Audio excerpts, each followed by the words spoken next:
Hello dear students, welcome to online classes. तो students, हम लोग अपनी आरबीएससी की साइंस वाली बुक में 16 चैप्टर का अध्ययन कर चुके हैं। आज हम अपना नया चैप्टर स्टार्ट करने वाले हैं, चैप्टर नंबर 17, जिसका नाम है पृथ्वी के बाहर जीवन की खोज। जिसका क्या नाम है? पृथ्वी के बाहर जीवन की खोज के बारे में हम लोग पढ़ेंगे। और परीक्षा की दृष्टि से हमारे लिए यह है ज़्यादा कुछ खास वेटेज तो नहीं रखता, लेकिन इसमें से एक क्वेश्चन पूछा जाएगा, वो भी 3 नंबर का। जो अपना अध्याय है वो क्या है, परीक्षा में इससे 3 नंबर के क्वेश्चन पूछे जाएंगे। केवल आपको एक ही क्वेश्चन पूछा जाएगा, वो भी क्या है, डिस्क्रिप्टिव टाइप का होगा क्वेश्चन। आपको छोटा क्वेश्चन नहीं पूछेगा कि 1 नंबर का क्वेश्चन देके नहीं पूछेगा, ये सीधा एक क्वेश्चन देगा आपको और आपको उसको अटेम्प्ट करना है। वो कितने नंबर का होगा? 3 नंबर का होगा। तो देखिए चैप्टर को स्टार्ट करते हैं। तो देखिए सबसे पहले तो हम बात करते हैं पृथ्वी की अंतरिक्ष में स्थिति। किसके बारे में बात करेंगे? जो पृथ्वी है उसकी अंतरिक्ष में क्या स्थिति है उसके बारे में बात करते हैं। देखो, नए वैज्ञानिक अनुसंधान बताते हैं कि हमारी आकाशगंगा में 1 अरब पृथ्वी जैसे संसार हैं। क्या है, जो धीरे धीरे जो वैज्ञानिक अनुसंधान करते आ रहे हैं, तो वो यह बताते हैं कि अगर हम लोग आकाशगंगा में बात करें तो पृथ्वी जैसे क्या है, वहाँ पे अरबों क्या है, यहाँ पर संसार हैं। इनमें से अनेक पृथ्वी की तरह की चट्टानें हैं, और इनमें से जो अरबों संसार है उनमें से क्या है, कुछ क्या है, पृथ्वी के समान क्या है, ठोस चट्टानें हैं। अब तक देखे गए ब्रह्मांड में लगभग 100 अरब आकाशगंगाएं हैं। जो अब तक जो ब्रह्मांड देखा गया है उसमें क्या है, लगभग 100 अरब आकाशगंगाएं हैं। नासा के वरिष्ठ वैज्ञानिक एलन स्टोफन का कहना है कि आज हम भारतवासियों के पास बहुत पक्के सबूत हैं कि आगामी एक दशक में पृथ्वी बाह्य जीवन को खोज लेंगे। क्या है, जो अपना नासा का एक वरिष्ठ वैज्ञानिक है जिसका नाम है एलेन स्टोफेन, उन्होंने क्या बताया कि जो पृथ्वीवासी हैं वो आने वाले 1 दशक में क्या कर लेगा, पृथ्वी के बाहर भी जीवन की खोज कर सकता है। कि पृथ्वी के बाहर जो दूसरे ग्रह हैं उन पर भी हम क्या कर सकते हैं, वहां पर भी हम लोग अपना जीवन यापन कर सकते हैं। 20 या 30 वर्ष में तो एलियन के विषय में पक्के प्रमाण जुटा लिए जाएंगे। आने वाले 20-30 वर्षों में तो क्या है कि हम लोग जो एलियन के बारे में हम लोग अभी तक पढ़ते हैं ना, तो एलियन के बारे में पक्के सबूत जुटा लिए जाएंगे कि हाँ वास्तव में एलियन होते हैं। एलेन स्टोफन की बात पर शंका करने का भी कारण नहीं है, क्योंकि आभासी सौरमंडलीय प्रयोगशालाओं व अंतरिक्ष में उपस्थित दूर संवेदी साधनों ने मानव समझ को पूर्व के किसी समय की तुलना में बहुत बढ़ा दिया है। जो आज के समय में क्या है, हमारे पास तकनीकी विकास हो गया है, इसकी वजह से क्या हमारे लिए साधन भी अत्यधिक हो गए हैं। तो इसमें क्या है कि हम आने वाले भविष्य का भी हम क्या कर सकते हैं, उसकी भविष्यवाणी भी आसानी से कर सकते हैं। आगे देखिए, पृथ्वी जैसे ग्रहों के साथ उनके बर्फ से ढके उपग्रहों पर भी जीवन की खोज की जा रही है। जो पृथ्वी जैसे हमारे ग्रह हैं जिन पर क्या है, जिन पर क्या है, बर्फ से ढके हुए हैं जो उपग्रह हैं, उन पर भी क्या की जा सकती है, जो जीवन जीने की क्या की जा रही है, खोज की जा रही है। और अपने सौर मंडल के बृहस्पति ग्रह के उपग्रह यूरोपा पर भी जीवन का खोज की जा रही है। जो बृहस्पति ग्रह का जो उपग्रह है यूरोपा, उस पर भी क्या है, जीवन की खोज की जा रही है। जरूरी नहीं है कि बाहर भी जीवन पृथ्वी जैसा ही हो, कि ये तो जरूरी नहीं है कि जैसा पृथ्वी पर जीवन है वैसा जो बाहर के वाले जो हमारे जो बाहर के जो ग्रह हैं, उपग्रह हैं, उन पर भी जीवन पृथ्वी के समान हो। शनि ग्रह के उपग्रह टाइटन पर उपस्थित द्रव मीथेन के सागर में जीवन होने की संभावना प्रकट हो रही है। जो शनि ग्रह है उसका एक उपग्रह है टाइटन, तो वहां पर भी क्या है, वहां पर भी द्रव मीथेन के सागर हैं, और जिनकी वजह से क्या है, वहां पर भी जीवन खोजा जा सकता है। वैज्ञानिक जगत में यह भी माना जा रहा है, जो वैज्ञानिक जगत है उसमें यह भी माना जा रहा है कि अंतरिक्ष में जीवन प्रचुर संख्या में उपस्थित है। कि अंतरिक्ष में जीवन क्या है, प्रचुर मात्रा में उपस्थित है। सूक्ष्म जीवों के रूप में यह निरंतर पृथ्वी पर आता रहता है, और सूक्ष्म जीवों के रूप में क्या है, यह निरंतर पृथ्वी पर आता रहता है। यह भी माना जाता है कि जीवन की उत्पत्ति पृथ्वी पर नहीं हुई थी, और यह भी माना जाता है कि जो जीवन की उत्पत्ति है वो पहले पृथ्वी पर नहीं हुई थी। हम लोगों ने जब अपना लास्ट चैप्टर था उसमें हम लोगों ने पढ़ा भी था कि उसके लिए अलग अलग संकल्पनाएं दी गई थी, और उसमें भी यही बताया गया था कि जो शुरुआत में जो जीवन की उत्पत्ति हुई थी वो पृथ्वी पर नहीं हुई थी। पृथ्वी पर जीवन सूक्ष्म रूप में बाह्य अंतरिक्ष से आया है। जो पृथ्वी पर जीवन है वो क्या है, सूक्ष्म रूप से बाह्य क्षेत्रों से आया है। कई बार अंतरिक्ष से आए जीवन को प्राप्त करने के लिए दावे भी किए गए हैं, और कई बार क्या है, अंतरिक्ष से आए हुए जो जीवन है उसको क्या है, प्राप्त करने के दावे भी किए गए हैं। मगर वे दावे पूरी तरह प्रमाणित नहीं हो सके। लेकिन ऐसे दावे क्या हैं, पूरी तरह प्रमाणित नहीं हो पाए हैं। वैज्ञानिकों के दूसरे समूह की सोच है, जो वैज्ञानिकों का समूह, जो दूसरा समूह, उनकी क्या सोच है कि पृथ्वी के बाहर जीवन तो मिल सकता है, कि क्या है, जो पृथ्वी के बाहर जीवन तो मिल सकता है, मगर उसके पृथ्वी जैसा विकसित होने की संभावना नगण्य है। लेकिन जो पृथ्वी जितना विकसित हुई है वैसा विकसित होने की संभावना क्या है, बहुत ही कम है, नगण्य है। इनका मानना है कि जीवन के विकास के लिए जल युक्त पृथ्वी जैसी चट्टानें ग्रह होना ही पर्याप्त नहीं है। तो इसके लिए क्या है, जल युक्त पृथ्वी जैसी चट्टानें ग्रह होना ही आवश्यक नहीं है। पृथ्वी जैसे पिंड पर जीवन की उत्पत्ति के लिए वहां के वातावरण को जीवन के योग्य होने की आवश्यकता नहीं होती है। उत्पन्न होने के बाद जीवन को बनाए रखने व उसके विकसित होने के लिए वातावरण का जीवन योग्य होना आवश्यक है। क्या है, अगर वहां पर क्या हो जाता है, जीवन की उत्पत्ति भी हो जाती है, तो वहां पर क्या है, वहां पर जल की कोई आवश्यकता नहीं है। वहां का वातावरण है वो भी क्या होना चाहिए, अपने जीवन के लिए क्या होना चाहिए, उसके योग्य होना चाहिए। जीवन की उत्पत्ति के बाद उस पिंड के वातावरण को जीवन योग्य बनाना तथा वातावरण को उसी रूप में निरंतर बनाए रखना बहुत ही कठिन होता है। वैज्ञानिकों का मानना है पृथ्वी जैसा ग्रह बनते समय अत्यधिक गर्म व विस्फोटक होता है। जो वैज्ञानिकों का क्या मानना है कि जैसे पृथ्वी जैसा कोई ग्रह बनता है तो वो क्या है, बहुत ही गर्म और विस्फोटक होता है। लगभग 50 करोड़ से 1 अरब वर्ष का समय पिंड को इतना ठंडे होने में लग जाता है। क्या है, लगभग 50 करोड़ से 1 अरब वर्ष का समय क्या है, किसी पिंड को ठंडे होने में लग जाता है कि निर्जीव रासायनिक यौगिकों के संयोग से जीवन की उत्पत्ति हो सके। और वहां पर क्या है, जो निर्जीव अपने क्या है रासायनिक यौगिक हैं, उनके संयोग से क्या है, जीवन की उत्पत्ति हो सके।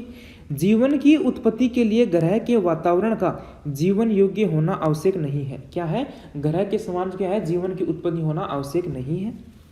असली परीक्षा तो ग्रह के बनने के 1-1.5 अरब वर्ष के बाद प्रारंभ होती है। जो असली परीक्षा है वो तो क्या है, कोई ग्रह बन जाता है उसके 1-1.5 अरब वर्ष के बाद शुरू होती है।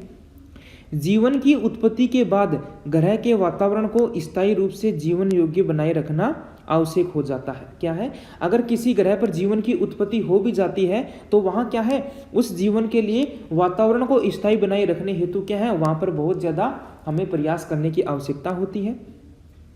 कुछ वैज्ञानिकों ने ग्रह के खतरनाक वातावरण को बदलकर जीवन योग्य बनाने के कार्य की तुलना जंगली सांड की सवारी करने से की है। कि क्या है, कुछ वैज्ञानिक तो ऐसा बोलते हैं कि आप लोग क्या है, दूसरे ग्रहों पर जीवन यापन करना चाहते हो, लेकिन वहां का वातावरण जीवन यापन बनाने के लिए हमें क्या करना है, जैसे कोई जंगली सांड की सवारी करने के बराबर। इसका मतलब क्या है, इसका मतलब एक व्यर्थ का कार्य है। अनुसंधान बताते हैं, जो अनुसंधान किए जा रहे हैं वो बताते हैं कि अधिकांश पृथ्वी जैसे ग्रह अपनी आयु के प्रथम 1 अरब वर्ष में अपने वातावरण को जीवन योग्य नहीं बना पाते हैं।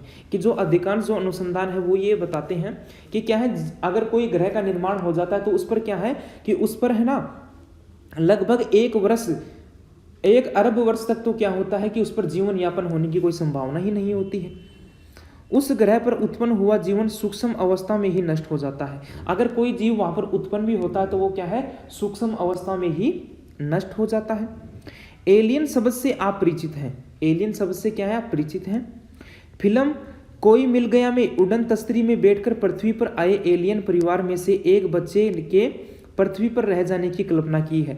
जो फिल्म है कोई मिल गया, उसमें क्या है, देखो जो उड़न तस्तरी आती है और उसमें से क्या है, उसमें से एलियन उतरते हैं और उनमें से क्या है, कोई एलियन का एक बच्चा वहां पर रुक जाता है। आप सभी लोगों ने देखा होगी ना, ऋतिक रोशन की जो मूवी थी कोई मिल गया, जो क्रिस मूवी है उसका पहला भाग थी वो। ठीक है, चलो मैं आपको बता देता हूँ। उसके आगे देखो, बच्चों की एक टोली उसका नाम जादू रखकर, क्या आज आप लोग क्या करेंगे, जब भी आप पढ़ाई करते हो उसके बाद में आपको मूवी देखनी है कौन सी, कोई मिल गया, तो आप उसमें समझ जाएंगे कि एलियन क्या होते हैं। तो देखिए, बच्चों की एक टोली उसका नाम जादू रखकर उसे छुपाकर अपने पास रखती है। कि क्या है, बच्चों की एक टोली है, उस एलियन को क्या करती है, वो जादू, उस एलियन को क्या बोलते हैं, वो जादू बोलते हैं, और उसको क्या है, लोगों से छिपा कर रखते हैं। पृथ्वी के बाहर के जीव को ही एलियन कहते हैं। जो पृथ्वी के बाहर का जो जीव है उसे क्या कहा जाता है, एलियन कहा जाता है। आप जानते हैं कि ब्रह्मांड में अनेक आकाश गंगाएं हैं, और आप सभी को पता है कि जो ब्रह्मांड में है वो अनेक आकाश गंगाएं हैं। उन्हीं में एक आकाश गंगा मंदाकिनी के एक तारे सूर्य के ग्रह पृथ्वी पर हम रहते हैं। उसमें क्या है, आकाश गंगा मंदाकिनी है, उसके एक तारे है, उसका एक तारा है सूर्य, और उसके ग्रह जो जिसका नाम क्या है पृथ्वी पर हम लोग क्या करते हैं, निवास करते हैं। तो ये क्या है, एक एलियन की काल्पनिक हमारे पास चित्र दिखाया गया है हमारे को कि एलियन वास्तव में इस तरीके का नहीं होता, लेकिन एक क्या है कल्पना की गई है कि भाई वास्तव में जो एलियन है वो इस तरीके का दिखाई देता है। आगे देखिए, अब तक ज्ञात जानकारी के अनुसार पृथ्वी पर ही विविधतापूर्ण जीवन पाया गया है। अभी तक जो भी हमारे पास अनुसंधान किए गए हैं, जो भी जानकारी प्राप्त हुई है, तो उनमें क्या है, पृथ्वी पर क्या है, विविधतापूर्ण जीवन पाया गया है। पृथ्वी पर पाए जाने वाले जीवों में मानव सर्वाधिक विकसित जीव है। क्या है, जो पृथ्वी पर जो जीव पाए जा रहे हैं उनमें मानव है वो क्या है, सर्वाधिक विकसित जीव है। मानव में सोचने समझने की शक्ति है, और मानव में क्या है, सोचने और समझने की शक्ति भी है। मानव ने जब से अपने पर्यावरण को समझना प्रारंभ किया है, और मानव ने जब से अपने पर्यावरण को समझने की कोशिश की है, उसके मन में एक प्रश्न उठने लगा है कि ब्रह्मांड में हम अकेले हैं। क्या है, उसके मन में क्या है, एक विचार उठने लगा कि हम ब्रह्मांड में अकेले हैं। क्या पृथ्वी के बाहर किसी अन्य ग्रह पर भी जीवन है? क्या हम जैसे पृथ्वी पर रह रहे हैं वैसे ही क्या किसी अन्य ग्रह पर भी जीवन रहता है? ये क्या है, मनुष्य के दिमाग में एक ऐसा प्रश्न उठता है, एक ऐसा विचार आता है। तो देखिए, प्रारंभ में मानव के पास ज्ञान सीमित था। जब स्टार्टिंग का समय था तो मानव के पास क्या था, ज्ञान सीमित था। अत्यधिक हमारे पास सामान भी नहीं था, ऐसी कोई तकनीकी भी नहीं थी। मानव ने उपरोक्त प्रश्नों का उत्तर देने के लिए कल्पना शक्ति का सहारा लिया, और मानव ने क्या किया, केवल कल्पना करना, उसकी शक्ति का सहारा लेने लगा कि भाई कल्पना करने लगा कि भाई ऐसा हो सकता है। और बिना किसी प्रमाण के पृथ्वी के बाहर आकाशीय पिंडों पर विविध प्रकार के जीवों के होने की घटनाएं, जो कहानियां रच डाली। और मानव क्या है, कल्पना करता है कि भाई पृथ्वी के बाहर भी जो ग्रह हैं उनमें भी क्या पाए जाते हैं, जीव पाए जाते हैं, और उसके आधार पर क्या है, कई रचनाएं, जो कई कहानियां रच डाली उन्होंने।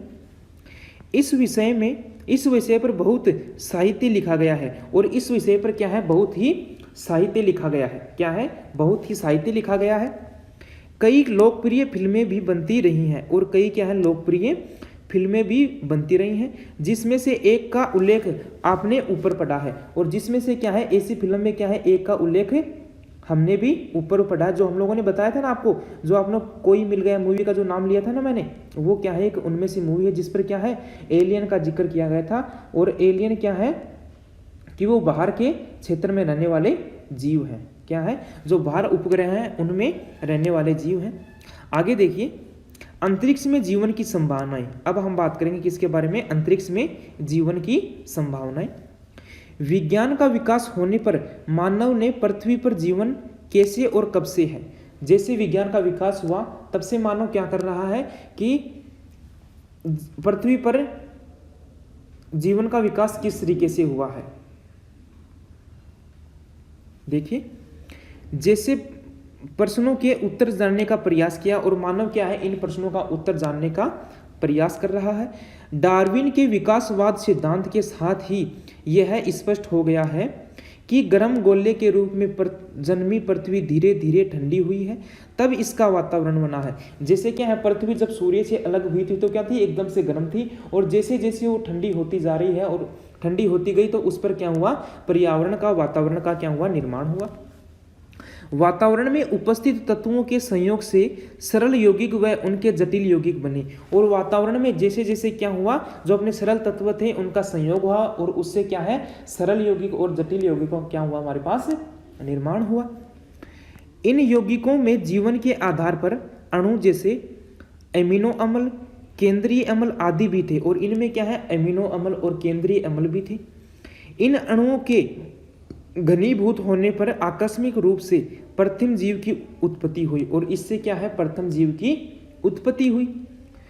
उस प्रथम जीव ने ही जैव विकास प्रक्रिया द्वारा मानव सहित सभी जीवों को जन्म दिया है। और जो प्रथम जीव था, और उसने क्या किया, विकास किया, और मानव और अन्य जातियों का भी क्या किया, उन्होंने निर्माण किया, उनको जन्म दिया है।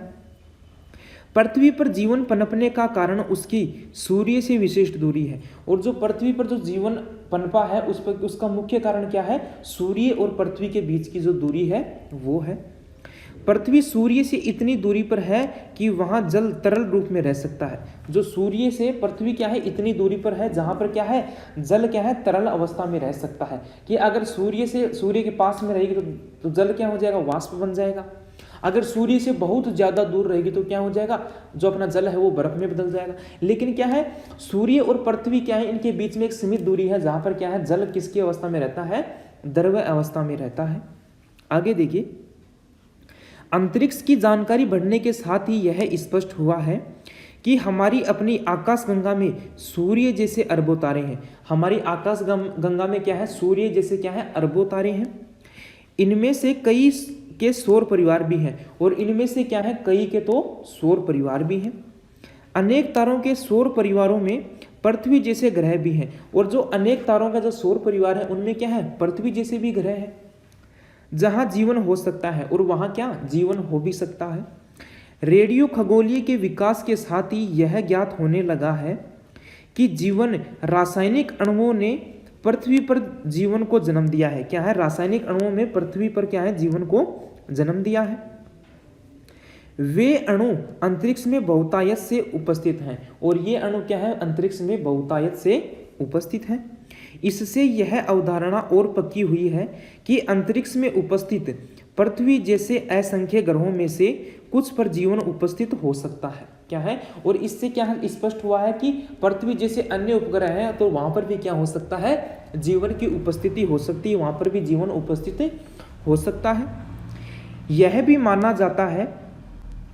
माना गया कि अनेक ग्रहों पर पृथ्वी से भी विकसित जीवन हो सकता है। क्या है, यह भी माना गया कि पृथ्वी से भी बढ़िया जीवन हो सकता है किसी अन्य ग्रह पर। इसी से उड़न तस्त्रियों में बैठकर एलियनों के पृथ्वी पर आने की बात लोगों के मन में पनपने लगी, और इसकी वजह से क्या है, लोगों के मन में क्या है, तस्त्री में जो एलियन बैठकर आते हैं उनकी बातें पनपने लगी।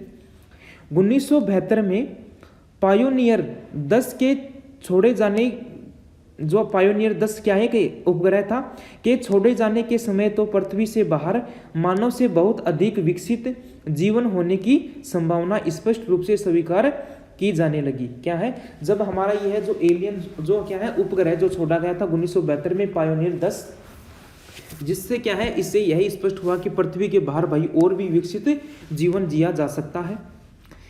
उस समय वैज्ञानिकों को यह भय भी सताने लगा था, और उस समय क्या है, वैज्ञानिकों को यह भय भी सताने लगा था कि पृथ्वी बाह्य की सभ्यता हमारी किसी भूल से नाराज होकर हम पृथ्वीवासियों पर हमला कर सकती है। जो बाहर की जो स्पीसीज हैं, जो जातियां हैं, वो क्या करती है, हमारी क्या है, पृथ्वी पर हमला भी कर सकती हैं। पायोनियर 10 अंतरिक्ष यान को बृहस्पति ग्रह के पास होते हुए भी हमारे सौर मंडल से बाहर माना जाता है। जो पायोनियर 10 है वो क्या है, अंतरिक्ष में क्या है, बृहस्पति ग्रह के पास है, फिर भी क्या है, सौर मंडल में इसे क्या है, बाहर माना जाता है, सौर मंडल के बाहर माना जाता है। भय इस बात का था कि अपनी अनंत यात्रा के दौरान पायोनियर 10 अंतरिक्ष यान किसी विकसित सभ्यता के संपर्क में आ सकता था। क्या है कि अगर क्या है, ये बहुत ज़्यादा दूरी तय की किसने, पायोनियर 10 ने, जो उपग्रह था, उस जो अंतरिक्ष यान था उसने, तो इससे क्या है, भय इस बात का था कि कहीं ये किसी दूसरी विकसित प्रजाति के संपर्क में ना आ सके। विकसित सभ्यता पायोनियर 10 अंतरिक्ष यान को उन पर मानव सभ्यता द्वारा किया गया हमला मानकर हम पर पलटवार कर सकती है। कि अगर क्या है कि हमारा जो पायोनियर 10 जो अंतरिक्ष यान था उसको हमने क्या कर दिया, ब्रह्मांड में छोड़ दिया, लेकिन हमारे लिए भय ये बन गया था कि अगर कोई उपग्रह पर क्या है, हमसे भी विकसित कोई अगर जाति है और उसको वो जाति क्या कर ले कि उसे लगे कि पृथ्वी वाले लोग हमारे पर क्या कर रहे हैं, हमला कर रहे हैं, तो क्या कर रहे हैं, वो लोग अपने पर क्या पलटवार नहीं कर दे, अपनी पृथ्वी पर क्या अटैक नहीं कर दे, तो इसका भय बना हुआ था। इस गलत फहमी को दूर करने के लिए पायोनियर 10 अंतरिक्ष यान पर एक प्लेट पर मानव स्त्री पुरुष को मित्रता की मुद्रा चित्रित किया गया। क्या है, इसके लिए क्या किया गया, जो अपना पायोनियर 10 था इसकी एक प्लेट पर क्या है, मानव स्त्री जो मित्र था उसको दर्शाया गया था, तथा सांकेतिक भाषा में यान के पृथ्वी पर भेजे जाने की बात प्रदर्शित की गई थी।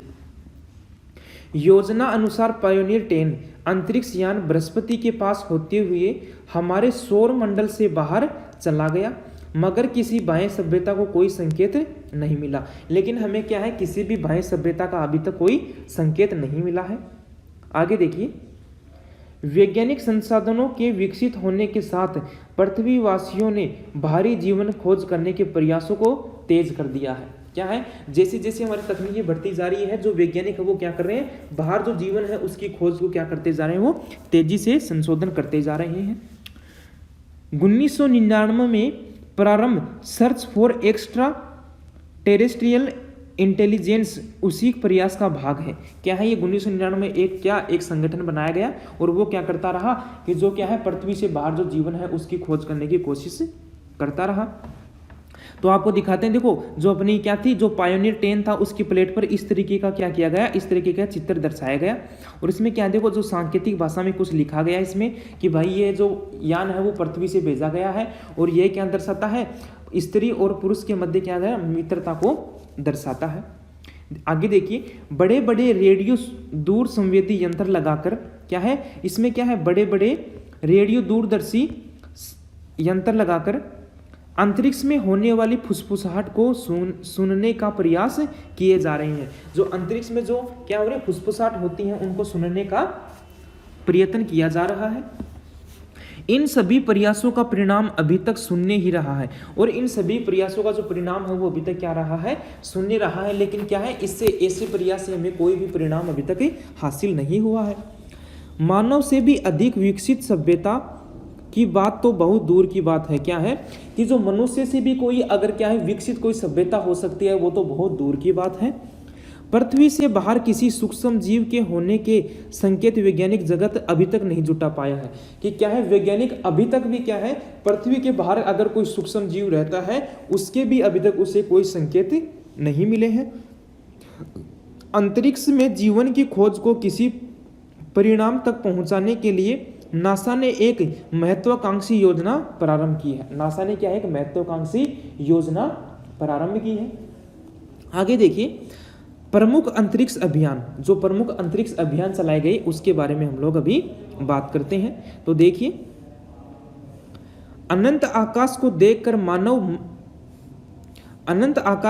मानव मन प्राचीन काल से ही जिज्ञासु रहा है। क्या है, जो अपना क्या है ब्रह्मांड है वो क्या है, आकाशगंगा वो बहुत बड़ी है, उसकी अनंत दूरी पर है, इसलिए क्या है मानव का जो मन है वो विचलित हो गया, कुछ जिज्ञासु रहा है। प्राचीन काल में जब कोई साधन नहीं थे, प्राचीन काल में जब कोई क्या है, कोई विशेष तकनीकी नहीं थी, तो आंखों से देख ही ग्रहों नक्षत्रों की गति के विषय में जानकारी जुटाकर उसका संबंध मौसम ग्रहण आदि के लिए खोज लिया करते थे। क्या थे, शुरुआत में क्या थे, मानव के पास अत्यधिक क्या साधन नहीं थे, किसी नए प्रकार की कोई तकनीकी नहीं थी, तो मानव क्या करते थे, जो ग्रह हैं जो नक्षत्र हैं उनकी गति को देखकर ही क्या कर लेते थे, वो मौसम और जो ग्रहण वगैरह है उनके बारे में पता लगा लेते थे। दूरदर्शी यंत्र का आविष्कार होने के बाद मानव की दृष्टि और अधिक दूरी तक पहुंचने लगी, और जैसे क्या हुआ, दूरदर्शी यंत्र का निर्माण हुआ, तब क्या हुआ, मानव की वो दृष्टि है वो क्या है, बहुत दूर तक जाने लगी। जानकारी का दायरा भी बढ़ने लगा, और जानकारी का दायरा भी क्या होने लगा, बढ़ने लगा। पृथ्वी पर रहकर अंतरिक्ष की हड़ताल करना खगोल शास्त्र कहलाता है। और क्या है, पृथ्वी पर रहकर अंतरिक्ष की पड़ताल करना, क्या जांच पड़ताल करना, वो क्या कहलाता है, अपना खगोल शास्त्र कहलाता है। मगर अंतरिक्ष में स्वचालित यंत्र या मानव को भेजकर अनुसंधान क्या है, अंतरिक्ष प्रौद्योगिकी का भाग है। ये क्या है, अगर हम लोग क्या करते हैं, जैसे हम लोग पृथ्वी पर रहकर क्या करते हैं, बाहर के वातावरण की हम क्या करते हैं, जांच पड़ताल करते हैं, तो उसे क्या कहा जाता है, खगोल शास्त्र कहा जाता है। और अगर हम लोग क्या करें कि पृथ्वी से हम लोग क्या करें, किसी यान को या फिर किसी मानव को भेजकर किसी दूसरे उपग्रह की जांच करें, तो उसको क्या माना जाता है, अनुसंधान अंतरिक्ष प्रौद्योगिकी का भाग माना जाता है। उसे क्या है, अंतरिक्ष प्रौद्योगिकी का भाग माना जाता है। आगे देखिए, भौतिक रूप से अंतरिक्ष में उपकरणों को भेजना 20वीं शताब्दी में शक्तिशाली रॉकेटों के विकास के बाद संभव हुआ है। क्या है, ये विकास क्या है, 20वीं सदी के बाद संभव हुआ है। रॉकेट के विकास से पूर्व प्रथम विश्व युद्ध के समय पेरिस गन नाम उपकरण से किसी वस्तु को आकाश में 40 किलोमीटर ऊंचाई तक पहुंचाना संभव था। क्या है, प्रथम जो विश्व युद्ध हुआ था उस समय क्या था, पेरिस गन नाम का एक उपकरण था और उससे क्या है 40 किलोमीटर तक ही हम क्या करते थे, ब्रह्मांड में किसी वस्तु को पहुंचा सकते थे। द्वितीय विश्व युद्ध के समय जर्मन वैज्ञानिकों ने रॉकेट का आविष्कार किया, और जब द्वितीय विश्व युद्ध हुआ तो उस समय क्या है, जर्मन के कुछ वैज्ञानिक थे जिन्होंने किसका निर्माण किया, रॉकेट का निर्माण किया। 1942 में प्रथम मानव निर्मित उपकरण को अंतरिक्ष में भेजा गया, और 1942 में क्या है, प्रथम मानव निर्मित जो उपकरण था उसको अंतरिक्ष में भेजा गया। द्वितीय विश्व युद्ध के बाद संयुक्त राज्य अमेरिका ने जर्मन वैज्ञानिकों व जर्मन उपकरणों का उपयोग सैन्य व असैन्य अनुसंधान करना प्रारंभ कर दिया। इसके बाद देखिए, अंतरिक्ष से पृथ्वी का पहला चित्र 1946 में खींचा गया। अंतरिक्ष से जो पृथ्वी का पहला चित्र था वो कब खींचा गया, 1946 में खींचा गया। जर्मन वैज्ञानिकों की मदद से 1947 में सोवियत रूस भी अंतरिक्ष अनुसंधान के क्षेत्र में आ गया। क्या है, अंतरिक्ष अनुसंधान के क्षेत्र में आ गया।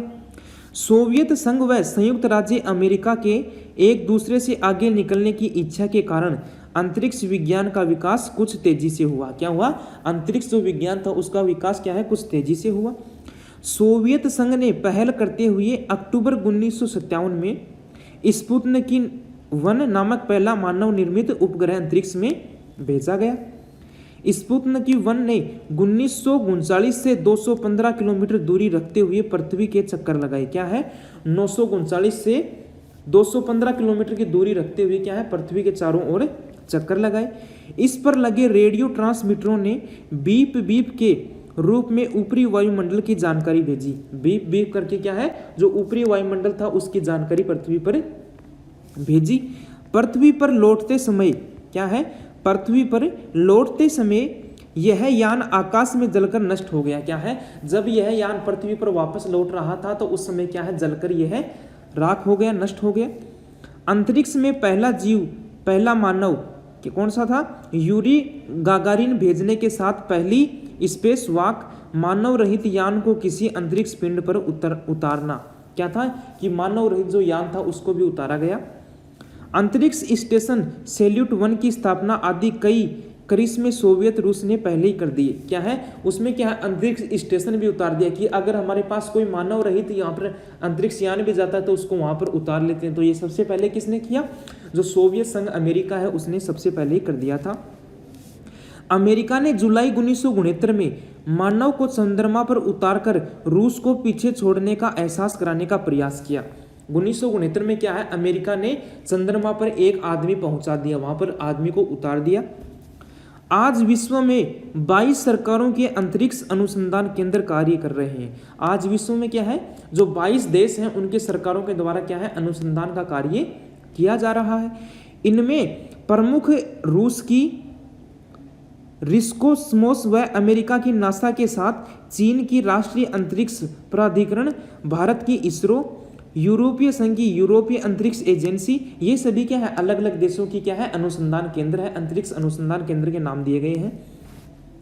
रूस व अमेरिका की प्रतिस्पर्धा अब सहयोग में बदल गई है। जो रूस और अमेरिका की जो प्रतिस्पर्धा थी उसकी वजह से क्या है, इन अन्य देशों को भी क्या मिल गया, उससे सहयोग मिल गया है। अंतरिक्ष अनुसंधान प्रारंभ में इज्जत का प्रश्न हो रहा हो, मगर आज यह प्रत्येक देश की सैन्य व गैर सैन्य आवश्यकताएं बन गया है। क्या है, स्टार्टिंग में तो क्या था, ये इज्जत का सवाल था, लेकिन आज के समय में क्या है, सभी देशों के लिए क्या है, सैन्य और असैन्य हमारे पास क्या है, इनकी आवश्यकता बन गया है। अंतरिक्ष में मानव की पृथ्वी की रुचि का प्रमुख कारण कृत्रिम उपग्रहों के माध्यम से होने वाले लाभ हैं। कृत्रिम उपग्रह पृथ्वी के ऊपर रह वायुमंडल व पृथ्वी की सतह के विषय में जो सूचनाएं उपलब्ध कराते हैं वे पृथ्वी की सतह से नहीं प्राप्त किए जा सकते, उन्हें पृथ्वी की सतह से प्राप्त नहीं किया जाता। आज विश्व की संचार व्यवस्था पूर्णतः कृत्रिम उपग्रह आधारित हो गई है। आज जो संसार की जो व्यवस्था है वो क्या है, पूर्णतः कृत्रिम जो अपने उपग्रह हैं उन पर आधारित हो गई है। इंटरनेट के ठीक से कार्य नहीं करने पर टेलीविज़न के साथ व्यापारिक गतिविधियों पर भी विराम लग जाता है। जब हमारे देश में इंटरनेट अच्छे तरीके से नहीं चलता तो हमारे पास क्या है, टेलीविज़न के साथ जो व्यापारिक गतिविधियां होती हैं उन पर भी क्या हो जाता है, रोक लग जाती है। दूसरे देशों की जासूसी करने के साथ दूसरे देश के कृत्रिम उपग्रह नष्ट करके इसे आर्थिक संकट में डाला जा सकता है। क्या है, हम लोग इसके द्वारा क्या कर सकते हैं, हम दूसरे देशों की जासूसी भी कर सकते हैं और उसके जो उपग्रह हैं, उसके अंतरिक्ष यान है, उनको भी हम क्या कर सकते हैं, आर्थिक नष्ट पहुंचा सकते हैं। इससे कृत्रिम उपग्रहों का सैन्य महत्व भी हो गया है और इसकी वजह से क्या है, जो कृत्रिम उपग्रह हैं उनका सैन्य महत्व भी हो गया है। पृथ्वी के बाद अंतरिक्ष अनुसंधान का दूसरा लक्ष्य चंद्रमा है। क्या है, पृथ्वी के बाद अंतरिक्ष अनुसंधान का दूसरा महत्व क्या है, अपने पास दूसरा लक्ष्य कौन सा है, चंद्रमा है। चंद्रमा प्राचीन काल से ही मानव को आकर्षित करता रहा है। जो चंद्रमा है वो क्या है, प्राचीन काल से ही मानव को आकर्षित करता रहा है। मानव चंद्रमा के आकाश में जाकर उसकी सतह पर स्वचालित यंत्र तथा मानव को उसी सतह पर उतारने व उसका अध्ययन करने में सफल रहा है। क्या है, मानव क्या है, उस जो अपने चंद्रमा है उसके सतह पर क्या है, अपने यान भी उतार दिए उन्होंने और वहां पर मनुष्य भी उतार दिया है और वहां पर क्या है, वो धीरे धीरे क्या करते जा रहे हैं, वहां की सभी जानकारियां प्राप्त कर रहा है, उसका अध्ययन कर रहा है। पृथ्वी बाह्य पर्यटन को प्रोत्साहित करने चंद्रमा पर हीलियम 3 का खनन कर पृथ्वी पर लाने तथा गहरे अंतरिक्ष की यात्रा हेतु चंद्रमा को एक स्टेशन के रूप में प्रयुक्त करना मानव रुचि के लिए विषय है। ये क्या है, मानव रुचि के लिए एक विषय है। अंतरिक्ष में मानव रुचि का तीसरा विषय पड़ोसी ग्रह मंगल है। तीसरा विषय कौन सा है, पड़ोसी ग्रह जो मंगल ग्रह है वह है। मंगल की कक्षा में यान भेजकर उसके विषय में जानकारियां जुटाई जा रही हैं और मंगल जो क्या है, उसकी कक्षा में क्या है, अंतरिक्ष यान पहुंचा दिए गए हैं और वहां की भी जानकारियां प्राप्त की जा रही हैं। मंगल की सतह पर स्वचालित यंत्र उतारकर उसकी सतह का अध्ययन किया जा रहा है और जो मंगल की सतह है उस पर क्या है, मानव स्वचालित यंत्र उतार दिए गए हैं और उसका अध्ययन किया जा रहा है। मंगल पर सूक्ष्म जीव है या नहीं, इसके विषय में पुख्ता जानकारी अभी तक नहीं मिल सकी है और मंगल ग्रह पर क्या है कि कोई सूक्ष्म जीव रहता है या नहीं रहता है, उसकी कोई पुख्ता जानकारी अभी तक नहीं मिली है। मार्स नामक एक निजी संगठन मंगल पर बसने हेतु लोगों के एक तरफा यात्रा की तैयारी कर रहा है। मार्स 1 नाम का क्या है, एक निजी संगठन है, वहां पर क्या है, वो मंगल ग्रह पर लोगों को ले जाने की तैयारी कर रहा है। लक्ष्य 2030 है और इसका लक्ष्य क्या है अपना, 2030 तक यह कार्य हो जाना चाहिए। मगर आर्थिक कारणों से फिलहाल कार्य रुकता नजर आ रहा है। लेकिन आर्थिक कारणों की वजह से क्या है, यह कार्य रुकता हुआ नजर आ रहा है। मंगल के अतिरिक्त सौर मंडल के अन्य ग्रहों बुध, शुक्र, बृहस्पति, शनि, अरुण, वरुण व यम पर भी उपग्रह भेजे जा चुके हैं। ये क्या है, सौर मंडल में क्या है, मंगल ग्रह के अतिरिक्त जो भी ग्रह हैं उन पर क्या भेजे जा चुके हैं, उपग्रह भेजे जा चुके हैं। अमेरिका का जूनो यान बृहस्पति ग्रह के क्या है, अमेरिका का एक जूनो यान था वो क्या है, बृहस्पति ग्रह में पहुंचा चुके हैं। कासिनी यान शनि ग्रह के, न्यू होरिजन यान प्लूटो की परिक्रमा करते हुए सूचनाएं जुटाकर पृथ्वी पर भेज रहे हैं। सौर मंडल के ग्रहों के साथ गैलीलियो, फोबॉस, टाइटन, यूरोपा आदि उपग्रहों का अध्ययन भी किया जा रहा है। ये क्या है, अपने उपग्रह उनका भी अध्ययन किया जा रहा है। इन उपग्रहों में मानव की रुचि का प्रमुख कारण इन पर जीवन होने का पता लगाना है और इन उपग्रहों में मानव की रुचि क्या है, क्योंकि वह सोच रहा है कि यहाँ पर क्या है, जीवन संभव है या फिर नहीं है, उसकी खोज करने के लिए मानव की रुचि बढ़ रही है। आगे देखिए, सूर्य भी अंतरिक्ष में मानव के अध्ययन का विषय है और जो सूर्य है वो भी क्या है, अंतरिक्ष में मानव के लिए अध्ययन का विषय है। पृथ्वी पर जीवन के पनपने व विकसित होने का कारण पृथ्वी पर सूर्य से आने वाली विकिरणें हैं। क्या है, पृथ्वी पर जो सूर्य से विकिरणें आती हैं वह विषय है। इन विकिरणों की मात्रा का प्रवाह हमेशा एक सा नहीं होकर बदलता रहता है। जो सूर्य के द्वारा पृथ्वी पर जो विकिरणें आ रही हैं उनका जो प्रवाह है, उनका जो क्या है, उन विकिरणों का प्रवाह वो हमेशा एक सा नहीं है, क्योंकि वो बदलता रहता है। तो वो क्यों होता है, उसकी भी क्या है, मनुष्य के मन में क्या है, एक अभिरुचि है उसको भी जानने की। इसका प्रभाव संचार उपग्रहों पर पड़ता है, और इसका प्रभाव क्या है, संचार उपग्रहों पर पड़ता है। अतः पृथ्वी के वायुमंडल के बाहर सूर्य का अध्ययन अंतरिक्ष यान भेजकर किया जा रहा है। क्या है, पृथ्वी के बाहर अंतरिक्ष यान भेजे जा रहे हैं और सूर्य का अध्ययन भी किया जा रहा है। भारत भी आदित्य अंतरिक्ष यान भेजकर सूर्य का अध्ययन करने की तैयारी कर रहा है। भारत है वो भी क्या, एक आदित्य नाम का अंतरिक्ष यान भेजकर क्या कर रहा है, वहां पर जो सूर्य से संबंधित जानकारियां जुटाने का प्रयास कर रहा है। अंतरिक्ष में मानव एक अन्य आकर्षण क्षुद्र ग्रह है। आप जानते हैं कि मंगल व बृहस्पति के मध्य लाखों की संख्या में छोटे पिंड पाए जाते हैं। जो मंगल ग्रह और जो बृहस्पति ग्रह है उसके बीच में क्या है, लाखों की संख्या में क्या है, पिंड पाए जाते हैं। इनमें कुछ पर कीमती धातुएं व तत्व भी पाए जाते हैं। इनमें क्या है, कुछ पर तो क्या है, कीमती धातुएं भी हैं और कुछ पर क्या है, अन्य तत्व भी पाए जाते हैं। कई देश इन पर अंतरिक्ष यान उतारकर क्या है, कई देश तो क्या है, इन पर अंतरिक्ष यान उतारकर उनका खनन करने का प्रयास कर रहे हैं, उनका खनन करने का प्रयास कर रहे हैं। इनमें से कई क्षुद्र ग्रह दीर्घवर्तीय पथ पर परिक्रमण करते हुए पृथ्वी के बहुत समीप आकर टकराने का खतरा पैदा कर रहे हैं, और कुछ पिंड क्या है, पृथ्वी के चारों ओर क्या है, चक्कर लगा रहे हैं। वो धीरे धीरे क्या है, उनकी गति धीरे धीरे कम हो रही है, जिससे क्या है, पृथ्वी से टकराने की समस्या बढ़ती जा रही है। ऐसे ही एक क्षुद्र ग्रह बेन्नू के नमूने लेने को अंतरिक्ष यान भेजा गया है, जो उसके नमूने लेकर 2023 में पृथ्वी पर लौटेगा। क्या है, 2023 में वहां के नमूने लेकर वो क्या है, पृथ्वी पर लौटेगा। नमूनों के अध्ययन से यह ज्ञात हो सकेगा कि बेन्नू की टक्कर से पृथ्वी को कितनी हानि हो सकती है। एक क्या है, एक बेन्नू नाम का एक उपग्रह, एक पिंड है, वो क्या है, पृथ्वी से टकराने वाला है, और उससे जो हमारे एक अंतरिक्ष यान भेजा गया है जो 2023 में वहां से जानकारी लेकर आएगा, जिससे हम लोग ये पता लगा सकेंगे कि जब ये बेन्नू जो हमारा पिंड है वो पृथ्वी से टकराएगा तो पृथ्वी को कितनी हानि होगी।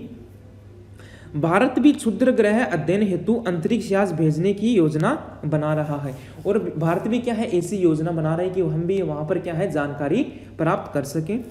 सौर मंडल से बाहर दूर अंतरिक्ष की जानकारी प्राप्त करने के लिए भी अंतरिक्ष यानों का प्रयोग किया जा रहा है, और सौर मंडल से बाहर जो अंतरिक्ष की जानकारी प्राप्त करने के लिए भी क्या कर रहे हैं, जो है अलग अलग देश क्या है, अपने अंतरिक्ष यान वहां पर भेज रहे हैं। और अब हम बात करेंगे अगले वीडियो में किसके बारे में, अंतरिक्ष में भारत, इसके बारे में हम लोग बात करेंगे। तब तक के लिए हैव ए नाइस डे। और आपको करना क्या है, इसके